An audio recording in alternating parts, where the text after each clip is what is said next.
Link भेज देंगे।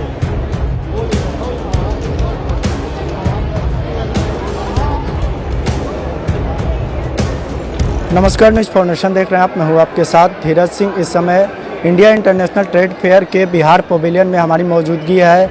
हमारे साथ है बिहार के उद्योग मंत्री समीर महासेठ जी। सर, आज आप यहाँ आए हैं, पहले तो कैसा रिस्पांस मिल रहा है यहाँ से? निश्चित तौर पे हम समझते हैं, हम जापान से लौटे सीधे यहाँ आ रहे हैं और जिस हिसाब से लोगों ने यहाँ बताया और जो आँख से हम देख रहे हैं, तो हम यही पा रहे हैं कि जो भारत सरकार के द्वारा जितना भी मदद किया जा रहा है, बिहार और अन्य जितने भी राज्य हैं यहाँ आते हैं, सभी राज्य के अलग अलग अपने राज्य के अलावा दूसरे भी स्टॉल में जाते हैं। हमारे यहाँ लोग काफ़ी आए हैं और हम समझते हैं करोड़ों की बिक्री भी हुई है। सही मायने में जितने स्टॉल्स हम लोग को मिलते हैं उससे ज़्यादा हमें अपेक्षा है कि अगले वर्ष मिले, क्योंकि जितना मिलता है उसमें हम डबल का हम प्रयास करते हैं अकोमोडेट करने का। 97 लोगों को अकोमोडेट किए, जबकि 77 स्टॉल मिला। नेचुरल है कि अगले बार हम उम्मीद करते हैं जो भी कॉस्टिंग आवे हम ज़्यादा देंगे, लेकिन बिहार का प्रेजेंटेशन ज़्यादा होने से आगे चल करके उन लोग को भी लगेगा। लोग हमेशा ललायित रहते हैं कि ऐसे जगह पे जाएं जहां अपने चीज़ों को हम बेचें। हमारा 38 ज़िला है, मुझे ये कहना है 38 ज़िला से कोई दो ऐसा हर एक ज़िला को अलग से दिया जाए, जो हम कहते हैं हर एक ज़िला का जो प्रॉपर केयर हो जाएगा, उस ढंग से मिल जाएगा कि हम एक्सपोर्ट ओरिएंटेड ज़िला बनाने के लिए जो बार बार कह रहे हैं उसका एक बेस लाइन बन जाएगा। तो हम अभी से सेलेक्ट करेंगे अगले साल के लिए कि दो इस तरह का और मिले, ताकि उनको धीरे से जो हमारे मान लीजिए छोटा अभी फैक्ट्री खोले हैं, कल को उनका भी सपना है बड़ा फैक्ट्री बनाने का, तो हम बेस लाइन तो दे ही सकते हैं। हम इनिशियल जब उसको मदद करेंगे तो 2 साल 3 साल के बाद नेचुरल उनका लेवल बहुत बड़ा हो जाएगा। विभिन्न स्टॉल का आप दौरा भी कर रहे हैं, लोगों में संतुष्टि देखने को मिल रही है यहाँ पर आकर? जी जी, निश्चित तौर पे लोगों में है और हम जानना चाहते हैं कि क्या कमियां हैं। हम हमेशा चाहते हैं कि कमियों के तरफ हमें बताया जाए, जोर से नहीं बताया जाए, आग्रह किया जाए, ताकि हम लोग उस चीज़ को आगे के लिए एकोमोडेट करें। इसलिए कि किसी के बारे में बहुत ज़्यादा बोल देने से आप बहुत सक्षम नहीं हो जाएंगे, लेकिन वही आग्रह करके आप अपने सिस्टम को बनावें। वो हमसे कि नहीं, निश्चित तौर पे हमसे जिस ढंग से, अरे हम क्षेत्र के हैं तो हमसे तो जो बात करें कोई दिक्कत नहीं है, लेकिन सरकारी काम हम चाह करके भी जितना स्टॉल मिला है डबल तो नहीं हो जाएगा। अभी से हम प्रयास करेंगे तभी जाके डबल होगा और हम उसके लिए पे करेंगे। लेकिन अगर जहाँ पे 100 रुपया भी टिकट का रेट है, यहाँ मेरा आग्रह है कि अगले वर्ष 50 रुपये से ज़्यादा रेट नहीं रहे, ताकि लोगों का विजिटर्स ही लोग आएंगे तो 50 इनडायरेक्ट मान के चलिए कि 100 रुपये के बदला 50 रुपये का वो कोई आइटम तो एक खरीद के ले जाएंगे। यही हुआ प्रमोशन। हम लोग कोई चीज़ किसी को क्या प्रमोशन देंगे, जितना आने का, रहने का, खाने का, पीने का, समय का सबको प्रॉब्लम है। अगले महीने बिहार में इंडस्ट्रियल मीट भी होना है, आप जापान भी गए थे, लोगों में कितना उत्सुकता देखने को मिल रहा है बिहार में इंडस्ट्री लगाने को?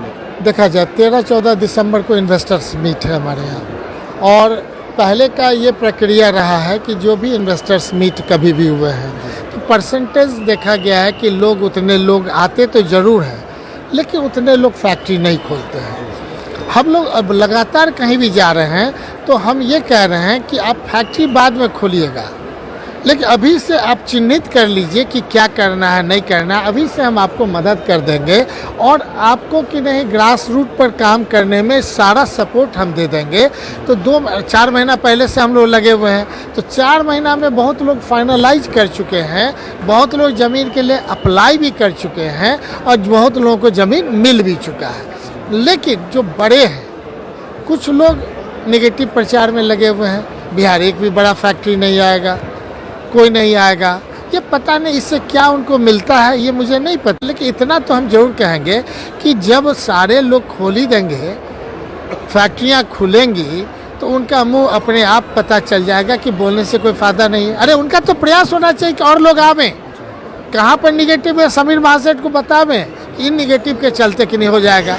अगर वो अपने आप को भारत सरकार का मानते हैं तो बैंक से कहें कि जो आप हेडक्वार्टर से तुरंत एक भी क्लियरेंस रोकिए नहीं, अगर किसी को आप लोन नहीं दे पा रहे हैं तो क्या कारण है बताइए।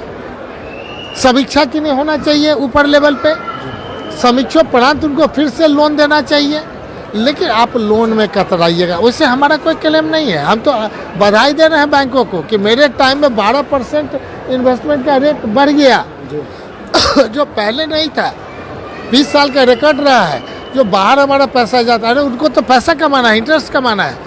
तो बिहार में ही क्यों नहीं आप फर्स्ट जो हमारे व्यापार करने वाले थे उनको मानते हैं, लेकिन सेकंड व्यापार करने वाले सब अभी खड़े हैं हमारे बगल में।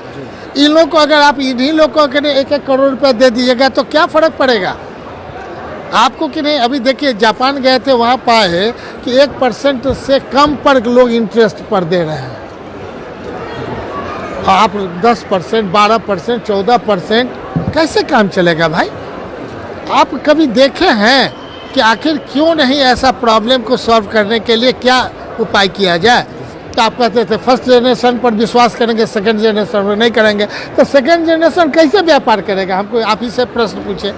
सेकंड जनरेशन अब हमने बेस लाइन बना दिया, बिहार सरकार ने 10-10 लाख रुपया दे करके हम लोग लगभग 50,000 लोगों को दे दिया, ताकि वो बेस लाइन। कोई जिला ऐसा नहीं है जहाँ पे 700, 800, 1000 नए इंटरप्रेन्योर नहीं हो गए हैं। आप उतना ही को कर दीजिए तो अपने आप बिहार आगे बढ़ जाएगा। लोग एक नहीं, एक आदमी 10 लोगों को रोजी रोजगार देंगे तो 5 लाख ऐसे ही रोजी रोजगार मिल जाएगा। कहने से नहीं होगा, करने से होगा। बिहार सरकार एक्टिव हुई। मुख्यमंत्री उद्यमी योजना, माननीय नीतीश कुमार जी को धन्यवाद, आदरणीय तेजस्वी जी को धन्यवाद, लोग मिल के कर रहे हैं। लेकिन जो लोग ये कर रहे हैं बिहार में प्लान रुक नहीं रहा है। बिहार में एक भी उद्योग आएंगे ही नहीं। पहले से उनको पता है कि कोई उद्योग नहीं। अरे क्या करने से आएगा सो ना बताइए है। अगर हम लोग ये मान के चले, अभी मैंने जापान गए तो उन लोगों का आग्रह हुआ कि जापान के सभी लोग कैसे जगह पर फैक्ट्री खोलें, तो हमने कहा कि बोध गया और गया को बेस लाइन आपका है, टूरिस्ट सर्किट है, आपका बुद्धिस्ट सर्किट है। आप आवे 200, 400, 500 एकड़ जितना कहिए हम एक्वायर करके आपको दे देंगे। और वहीं का आर्किटेक्ट आपका जापान का, टोक्यो का और बिहार का सब तरह का कि नहीं आर्किटेक्ट रहेगा। आपके हिसाब से प्लान कर देंगे, आपके हिसाब से पावर, बिजली और इंफ्रास्ट्रक्चर हम बना देंगे। आइए फैक्ट्री खोलिए, हम तैयार है बिहार आपको आगे ले जाने के लिए। कारपेट बिछा करके हम लाएंगे। लेकिन आप किसी को मत कहिए कि बिहार कोई नहीं आएगा, कोई फैक्ट्री नहीं खोलेगा। तो फिर आपको भी जनता यही कहेगी जब इलेक्शन आएगा कि यहाँ तक कोई नहीं आने वाला है, तो इतना लोग आ कैसे गया भाई। और 13-14 दिसंबर बताएगा कितने लोग आ रहे हैं। डाटा के साथ आप लोग को भी उपलब्ध करा देंगे। बहुत बहुत धन्यवाद। ये बिहार सरकार में उद्योग मंत्री समीर महासेठ। दिल्ली से न्यूज़ फाउंडेशन के लिए मैं धीरज सिंह।